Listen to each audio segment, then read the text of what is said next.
Welcome to this NPTEL lectures on robotics, basic and advanced concepts.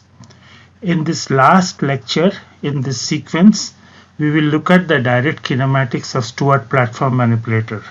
The Stewart platform manipulator is one of the most well-known parallel robot, and lot of effort has gone into the direct kinematics of Stewart platform manipulators. We will very briefly look at the direct kinematics problem of a Stewart platform manipulator and how to go about finding the solution to the direct kinematics problem. So the Gauss-Stewart platform, okay, sometimes it is known as the Gauss-Stewart platform, is a 6 degree of freedom parallel manipulator.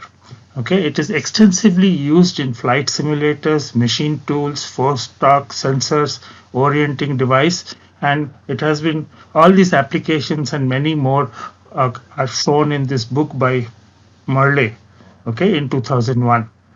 So there are three main Stewart platform manipulators, three main configurations. The first one is something called as a 3-3 Stewart platform. So the 3-3 Stewart platform consists of a moving platform with three distinct points, let's say P1, P2, P3, and three distinct base points, which is B1, B2, B3. Okay, and the base points are connected to the moving platform points in two ways using two legs. So for example, there is a B3 P3 with the sliding joint L3, but P3 is also connected to B1, okay, and the variable here is L4. Likewise, if you look at the point P1, okay, which is connected to B2 by one leg, which is P1 B2, and likewise P1 is also connected to B1 with a sliding joint L1. So as you can see, there are 6 L1, L2, L3, L4, L5 and L6, 6 actuated joints. The top platform points are always spherical joints, whereas the bottom platform points are actually U joints. Here it is shown as spherical joints just for the sake of easy drawing, but they are actually P joints, U joints with 2 degree of freedom. Okay. The second well-known configuration in a Stewart platform is the 6-3 Stewart platform. Okay, so in a 6-3 Stewart platform, the base has 6 distinct points. Okay, so in the previous case, the base is form of a triangle. In the second case of 6-3 Stewart platform, the base is a hexagon most of the time. Okay, so we have B1, B2, B3, B4, B5 and B6, 6 base points at the fixed base, but the moving platform has 3 distinct points. So as a result, the P1 moving platform point is connected to both B1 and B2. Okay, so B1 P1 is one such leg, B2 P1 is another leg, and for B1 P1 the sliding joint is L1 denoted by L1, and B2 P1 the sliding joint is L2. Likewise B3 P2, B4 P2 and with L3 and L4, and B5 P3 and B6 P3 with sliding joint or the joint variable as L5 and L6. Here also the top platform points are spherical joints, but the bottom platform points are hook joints, although it is not shown as hook joints. In the last well-known configuration is the 6-6 Stewart platform, in which case the top platform has 6 distinct points, P1, P2, P3 all the way till P6, and the bottom platform points, fixed base platform points, are also 6 of them, so which is why it is called 6-6. Previous one was called 6-3 and this is called 3-3. Okay, so here also we have connection between B1 and P1 with a prismatic joint, similarly B2 and P2 with a prismatic joint, and so on.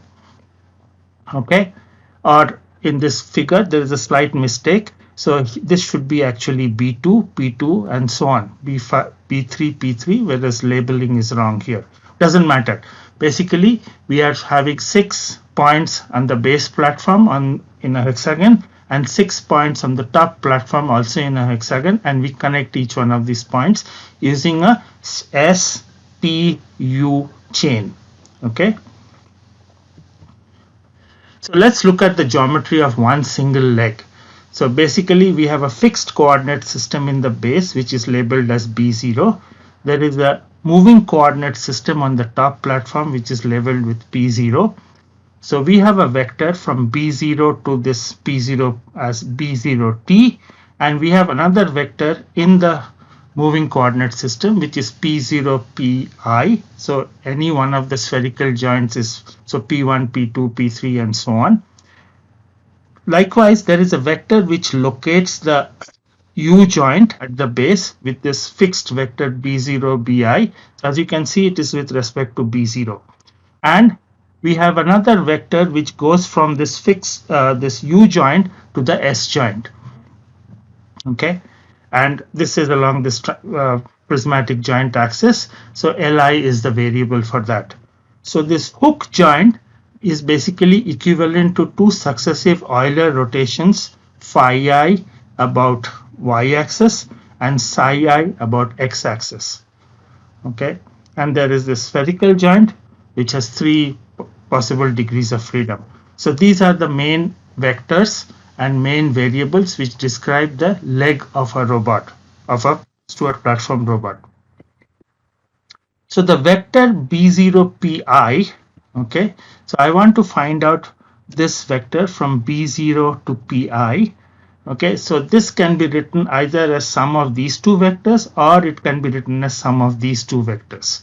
Okay, so I can go to the U joint and from U joint to this, or I can go to the fixed platform point and go to this. So let's start with going from the base. So B0pi can be written as B0bi, and as I said, there are two Euler rotations about y and x, and then there is a translation along Li. Now this quantity rotation matrix Z about gamma I basically tells you that this point is not necessarily always along the x-axis. Okay, so there are 6 of these points. So I have to take this vector B0 Bi, okay, each vector which is a constant vector, but rotate it about the z-axis to reach the 6 points. So basically these gamma angles would be something like 60 degrees if it is a regular hexagon. Okay, so hence this position vector of the ith spherical joint is the vector along the base plus 3 rotations and 1 translation. So out of these 3 rotations, this gamma I is constant. Okay, so we can expand this and rewrite it as B0 Bi. So remember, this is a constant vector into Li. Li is the translation along the prismatic joint. And then we have these complicated expressions of cos and sine of the 3 angles, gamma, phi and psi. Okay, so if you work it out, this is what you will get. So the Z component does not have gamma. You can think a little bit and you can realize that the Z component is only a function of phi I, psi I and Li. Okay, so the constant vector B0 Bi locates the origin of the ith coordinate system at the hook joint. Okay, and the relationship between the base coordinate system and the hook joint ith coordinate system, there is a rotation which is Zi. Okay, so the constant angle gamma I determines the orientation of the ith coordinate system with respect to B0, and Li is the translation of the prismatic joint along leg I. So B0 Pi is actually a function of two passive variables, phi I and psi I, and the actuated joint variable Li. Okay, gamma I is constant. So let's look at the direct kinematics of the 3-3 configuration. So there are 6 legs which are connected by B1, P1, B1, P3, B2, P1. As I showed you, there are 3 connection points at the bottom and 3 at the top. So there are from each connection point of the base, there are 2 legs which are coming out, and similarly to the connection point at the top, there are 2 legs which are coming in, and this is the arrangement. Okay. So for 6 legs, each leg, there are 2 passive joint variables and 1 actuated joint variables. Okay. So for the 6 legs, we have 6 actuated joint variables and 12 passive joint variables. So basically we need 12 constraint equations to solve the direct kinematics. Remember, in direct kinematics of parallel robots, we have active joints and passive joints, and in order to solve for the passive joints in terms of the active joints, we need constraint equations. So these are 12 in number because there are 12 passive joint variables. So the three constraints, distances between P1, P2 and P3 are constant. Okay, so they are very similar to the 3 RPS robot which we had looked at. So between P1 and P2 is some distance which is fixed, between P1 and P3 another fixed, and between P2 and P3 another fixed. Okay, the three top platform points. Secondly, this P1 can be reached in two ways. Okay, so the top point can go from B0, B1, B1, P1, or it can go to B0, B2 and then B2, P1. Okay, remember there are 2 points, 2 vectors coming to one of the top points. Okay, so this is one such equation, vector equation. Likewise, we can reach the second point again in two ways, and these are the two vectors must be equal, and the third point can also be reached in two ways with two vectors, because there are two vectors entering one point on the top, and this is given this way. Okay, so these are vector equations, so there are 3 of them.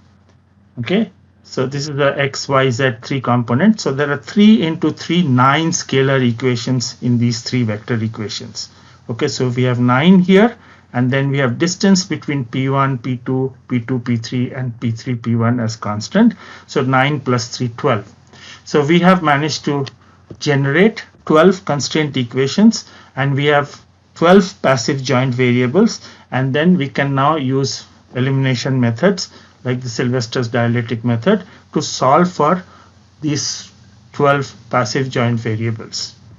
Okay, and it turns out that this was solved in 1990 by these 3 researchers. They obtained a 16th degree polynomial in tangent half angle of one of the passive joint variables after elimination. So they used the Sylvester's method, generated a single monomial with one joint variable, one passive joint variable, and it was a 16th degree polynomial. So which means what? There are 16 possible solutions of that passive joint variable. Okay, and this solves the direct kinematics of the 3-3 configuration. Why? Because once one of the passive joint variables is known, then by back substitution we can find all the other 11 joint variables. Okay, and hence the given 6 actuated joint variables, we have solved for the 12 passive joint variables, and hence we know the complete configuration of the 3-3 Stewart platform robot. Now let's look at the direct kinematics of the 6-3 configuration. So in the 6-3, there were 6 connection points at the base and 3 connection points at the top. So the direct kinematics is sort of similar to the 3-3 configuration. Okay, so we have 6 legs, B1, P1, B2, P1, B3, P2, and so on. Again, we have 6 actuated and 12 passive joint variables. Okay, and again, to solve the direct kinematics problem, we need to obtain 12 constraint equations. So the 3 constraints are exactly the same as earlier. We have distance between P1, P2 and P3 are constant, similar to 3 RPS or similar to the 3-3 configuration. Also, P1, P2, P3 can be reached in 2 ways, because there are 3 connection points on the top, but there are 2 leg vectors which is reaching one of the connection points at the top. So again, we can write B0, B1 plus B1, P1. This vector should be equal to B0, B2 plus B2, P1. Okay, and likewise B0, B3, B3, P2, B0, B4, B4, P2, and B0, B5, B5, P3, B0, B6, B6, P3. Okay, so we have these 3 vector equations. Each of them has x, y, and z components. So we have 9 scalar equations here, and again we have 3 of them earlier. Constant distance between 2 spherical joints, and hence we have the correct number of passive joints and the number of constraint equations. Okay, so again this was solved, and we obtained again a 16th degree polynomial in the tangent half angle, and this was also obtained after elimination, okay, using Sylvester's method. Okay, so this also completes the problem for the 6-3 configuration. Remember, Once we find one of the passive joint variable using elimination, theory of elimination, we can back substitute and solve for all other passive joints. The six actuated joints are also already known, so we know completely the configuration of the 6-3 Stewart platform manipulator.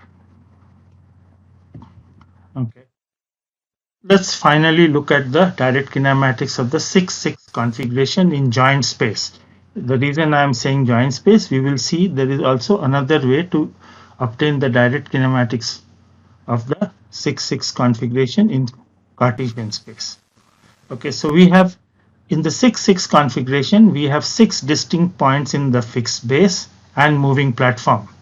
Okay, I showed you the figure earlier, but we remember this is a very well-known parallel robot with 6 connection points at the base and 6 connection points at the top.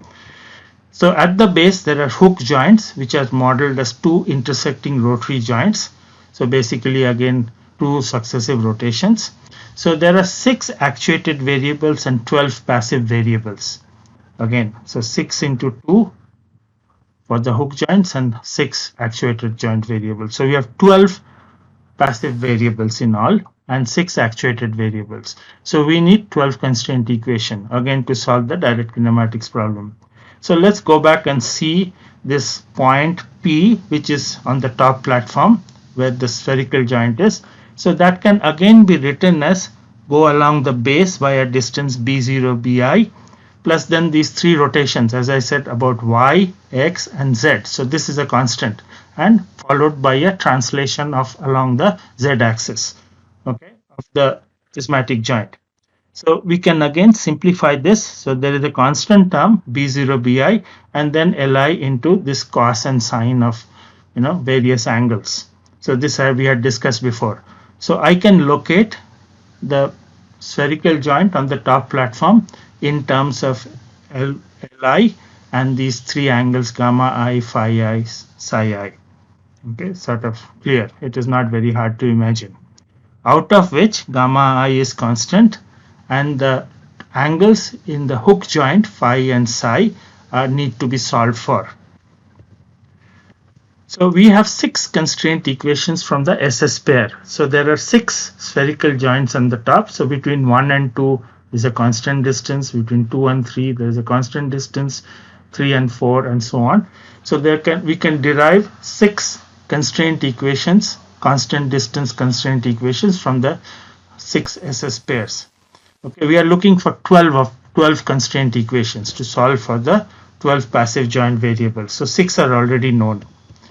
We can also, so these are the 6 SS pair constraints. So P1 to P2, the distance is D12 square. P2 to P3 is D23 square. So these are distances. So we have 6 such constraint equations containing L's and the 2 hook joint variables. Okay, so the left hand side contains all the passive and active joint variables. So we need another 6 independent constraint equations. Okay. So we can also look at the distance between P1 and P3. Okay, P1 and P4 and P1 and P5. Okay, so on the top platform. So they also must be constant. Okay, so between P1 and P3 is D13 square. Between P1 and P4 is D14 square. And between P1 and P5 it is D15 square. Okay, we have already taken into 1 to 6 previously. So we can get 3 additional constraint equations if we consider the points 1 and 3, 1 and 4 and 1 and 5. So skipping basically 2 in between. The third set of constraint equation is that all these 6 points Pi must lie on a plane. Okay, so the vector from P1 to P3 and P1 to P4, they form cross product of these 2 vectors form the normal to the plane, and this should be perpendicular to the vector between P1 to P2. So you can think of, you take 3 points 1, 2 and 3, and so 1, 2, 3 and 4. So between 1 and 2 there is a vector, between 1 and 4 there is a vector, and between 1 and 2 there is another vector. All these should lie in a plane. Likewise, we can show that the vector from P1 to P4, one vector, P1 minus P4, cross product with P1 minus P5, dot product with P1 minus P3 should be equal to 0. Okay, so these three equation tells you that these 6 points all lie in a plane. So I have 3 dot product equations. So these are scalar equations. These are 3 again scalar equations. So we have 6 additional scalar equations. Okay, so the distance dij is known between the spherical joint Si and Sj on the top platform. So we have now 6 plus 6, 12 constraint equations. Okay, required. So we have 12 nonlinear equations in 12 passive variables, phi I, psi I equals 1 through 6, and 6 actuated joints variables Li, I equals 1 through 6. Okay. Now all equations do not contain all the joint variables. Okay, so for example, the distance between first spherical and the second spherical joint will not contain, say, let's say L3, L4 and all of the passive variables from the other legs. It will contain only the variables coming from the first and the second leg. So as I said, it is a function of only phi1, psi1, L1, phi2, psi2 and L2. Okay. The other important thing is all these 12 equations are not unique. Okay, why is it not unique? We had looked at the distance between 1 and 3, 1 and 4 and so on. Okay, I could have also taken the distance between 2 and 4 and 2 and 5 and so on. So there could be other possible combinations. Okay, so nevertheless, we can take these 12 constraint equations and we can hope to eliminate 11 of these passive joint variables from this 12 equation, at least theoretically. Okay, and get one single equation in one of the passive joint variables. Unfortunately, this is very hard and not yet done to the best of my knowledge. Okay, it is not available in literature. Unlike the 3-3 and the 6-3, we cannot solve the direct kinematics easily in the joint space using joint space variables because we need to eliminate 11 variables from 12 constraint equation. It's not very simple. Okay, so the direct kinematics of Gauss-Stewart platform is much easier when we use task space variables. So joint space variable, at least we can formulate the problem, but it is sort of hard to eliminate 11 from variables from 12 equations. So let's look at the direct kinematics of Gauss-Stewart platform with task space variables. Okay, so what is the problem here? Again, let's consider the leg of the Stewart platform. So this point Pi, B0 Pi in the fixed reference coordinate system can also be written as a vector B0T to the center of the top platform or where the origin of the coordinate system in the moving platform is located, plus a vector from P0 to Pi. Okay, now this vector is in the moving coordinate system, so we need to pre-multiply by a rotation matrix B0 P0 R, and then this is P0 Pi plus this vector. Okay, so this 6 points lie in a plane. So basically this P0 Pi will have only x and y coordinates locally. Okay, so what do we have? We can locate this vector from the translation vector to the origin of the moving coordinate system plus a vector in the moving coordinate system. Okay, so what is given?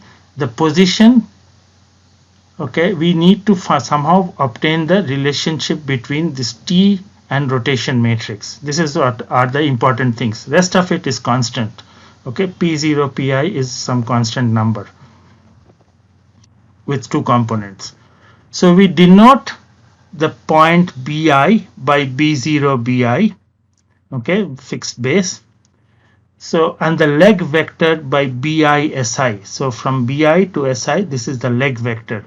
So now we can show that this Bi Si, so this leg vector from the center of the hook joint to the spherical joint is given by B0 P0, this vector plus this vector minus this vector. Okay, so this vector is nothing but this plus this, which is this minus this B0 Bi, and suitably, we can see that all these vectors are in the same coordinate system. Okay, and this vector which locates the intersection of the two hook in the hook joint is also a x and y component only, because this is also lying in a plane. Okay, so this is the starting point of the direct kinematics analysis of a 6 Stewart platform. So I need to know this vector BISI in terms of this vector, and this vector. Okay, so this magnitude of this leg vector, if I do the square and addition of these three components, it's a vector with three components x, y, and z. So the magnitude of this leg vector will be Li square. Okay, and if you expand it, you can see that it contains terms like the rotation elements of the rotation matrix R11, R12, and it contains the position vector Pix, Piy. It also contains the translation vector Tx, Ty, Tz, okay, and so on. And it also contains Bix, the location of the base point. So using the properties of the elements of this rotation matrix, this can be simplified and rewritten in this form. This is important. What are the properties of the rotation matrix? That the first column is a unit vector, and the first and the second column is orthogonal, and so on. Second column is unit vector, third column is unit vector, and it's an orthonormal matrix, the rotation matrix. So if you use the properties of this element Rij, you can simplify, and what you will get is a term which is like this: tx squared plus ty squared plus tz squared, then something into tx, ty, tz into Rij into pix, then something into piy into against tx, ty, tz with some other Rij, and something into tx, px, r11, piy, r12, and only tx multiplied by bx, and minus 2biy into ty plus px r21, piy r22, and finally one more term which is bx square, bix square, biy square, pix square, piy square, and li square, minus li square. Okay, so for each of these 6 legs we'll get 6 equations of this type. Okay, so we have 6 equations of this type. We also have 3 constraint equations, which are that the first column of the rotation matrix is unity, it's a unit vector. Okay, then R12 square, R22 square, R32 square is also 1, and then these 2 vectors are perpendicular, 2 columns are perpendicular. Okay, so equation 43 and 44, what are equations 43 and 44? So this is 43, so there are 6 of these, and 44, there are 3 of these. Okay, so there are 9 such equations. We will get 9 quadratic equations in unknowns tx, ty, tz, and the elements of the rotation matrix R11, R12, R21, R22, R31, R32. Okay, this was developed by Dasgupta and Mrityunjaya in 1994. Okay, so all the quadratic terms in 43 are square of the magnitude of the translation vector. Okay, so we have tx square, ty square, and tz square, and as x and y components of the vector b0t, which is like this, r11 into tx, r21 into ty, r31 into tz, like this, and so on. So we can reduce this 9 quadratic into 6 quadratic and 3 linear equations in 9 unknowns. Okay, so instead of taking all these 9 quadratic equations, we can manipulate them, we can look at it and see that it can be reduced to 6 quadratic and 3 linear equations. Okay, and this is the starting point of the elimination procedure. So very hard to eliminate 8 variables from 9 equations to arrive at a univariate polynomial. Remember, in the joint space we had 12 constraints and we needed to eliminate 11 variables, 11 passive joint variables. Whereas in the Cartesian space we have only 9 quadratics, okay, not 12 constraint equations. Okay. So this work has been going on for a while. So it is sort of hard to eliminate 8 variables from 9 equations, better than 11 from 12 equations in joint space. Okay. However, it has been done. Okay. People have shown that this univariate polynomial is of 40th degree. Okay. There are authors like Raghavan and Husty in 1996. Okay. So I can obtain a single polynomial in one of these variables. Okay, out of these 9 equations and 9 variables, and obtain a 40th degree polynomial. So people are still working on it. You know, once in a while papers will come out which say that this are the simpler expressions or explicit expressions of the coefficient of the 40th degree polynomial. But it is now accepted that this will be a 40th degree polynomial. What does it mean? That there are 40 possible configurations. If I give you the 6 translations at the 6 joints, the Stewart platform can be assembled in 40 possible configuration maximum. Okay, many solutions could be imaginary, and in that case it will be lower than that. But the upper limit is 40 possible configurations. So in summary, the Gauss-Stewart platform is one of the most important parallel manipulators. It is used extensively in many applications. Okay. Most often a symmetric version is used. Okay. It is also sometimes called as an SR-SPM. So basically symmetric configuration is sort of similar to the 3-3 configuration. Okay. But the top point is not coincident, but it is slightly spaced out. Okay, so if you draw a line from the origin of the moving coordinate system, plate in the top, so the 2 points are close to each other by separated by some 2 angle, 2 alpha. That's it. So this SR-SPM has been widely studied and extensively used. Okay. So the direct kinematics of 3-3 and 6-3 are very well understood. 16 degree polynomial, people have solved it. 6-6 configuration is still being studied for simplest direct kinematics equation. So we know it's a 40th degree polynomial, but people still think that the coefficients of the polynomial could be simplified. And so we need to know what are the simplest possible kinematical equations. Okay, so with this, I will stop. In the next week, we have finished the kinematics of parallel robots. Okay, thank you.